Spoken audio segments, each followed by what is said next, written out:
இந்தா வருது அந்தா வருதுன்னு சொல்லிட்டு இந்த புலி வருது கதை மாதிரியே எத்தனை நாள் தான் ரோஹிணி சிக்காமலே இருப்பாங்க அப்படின்னு நமக்கு ஒரு பக்கம் டயர்டானா, இன்னொரு பக்கம் மீனாவை போட்டு அடி அடின்னு ஒவ்வொரு எபிசோட்லேயும் வந்து விஜயாலேருந்து எல்லாரும் கேவலமாக பேசி மீனாவை வேற காயப்படுத்திட்டு இருக்காங்க.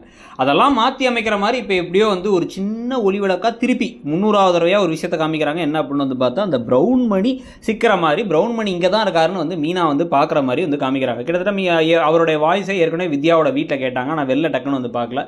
இன்னொரு பக்கம் இப்போ வந்து பார்த்தீங்க அப்படின்னா வந்து அவரை நேர்லேயே பார்த்து அவரை துரத்திக்கிட்டே போனால் அவர் எஸ்கேப் ஆகி போயிட்டாருங்கிறத பார்க்குறாங்க. இதில் வேற வந்து அந்த ஷோரூமுக்கு போய் பார்த்தா அந்த மனோஜோடைய ஷோரூமில் தான் வந்து அவரும் போய் எங்கேயோ ஒளிஞ்சிருக்காரு ஃப்ரிட்ஜுக்குள்ளார. சிக்க போகிறாங்க ரோஹிணி அப்படிங்கிறத விட அட்லீஸ்ட் மீனாவோட மனசு ஒரு சந்தேகம் வந்துருச்சு.